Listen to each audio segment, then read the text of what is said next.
Bizim başımıza çok şükür böyle şeyler gelmedi diyorlardır. Sırtımızda pislik çuvalı yok diye pek mesut olmuşlardır. Zaten bu Bağdat esnafının huyudur. Birinin başına bir felaket geldiği zaman felakete uğrayana el uzatmak yerine çok şükür bizim başımıza gelmedi diyen adamlar bunlar. Ama ben bugün öğrendim.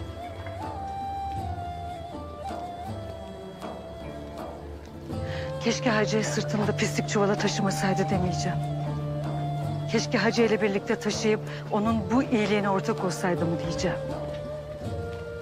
Bizim suçumuz ne Kara Leyla? Kendi günahından bizi niye mesul tutarsın? Benim günahım benim boynuma. Ben sizin günahınızı yüzünüze vuruyorum. Neymiş o günah? Söyle de bilelim.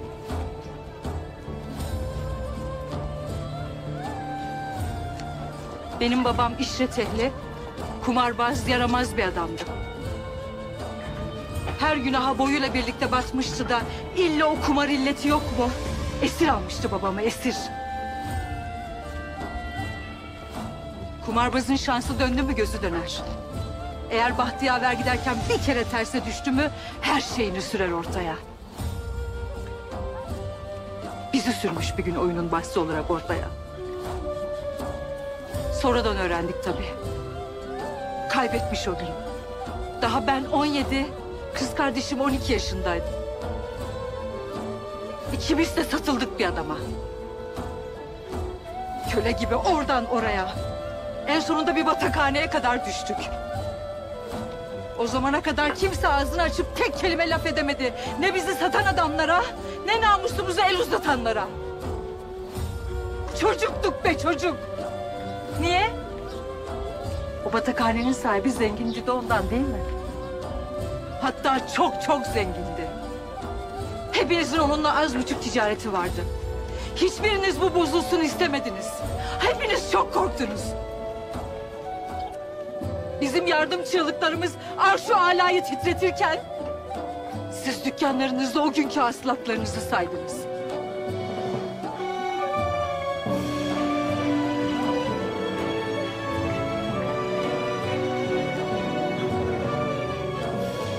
Benim günahım çok, evet. Ama beni bu yola sürükleye sürükleye siz getirdiniz. Şimdi aynısını sazlığın fukara çocuklarına yapmanıza izin veremem.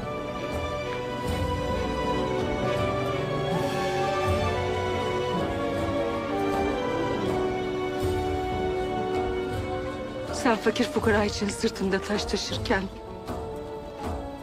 benim boynumdaki taşlar bana ağır gelir.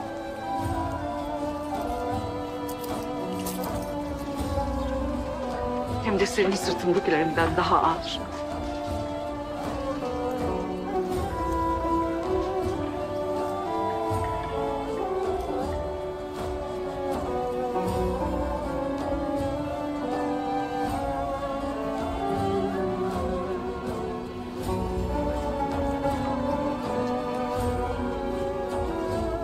Allah razı olsun.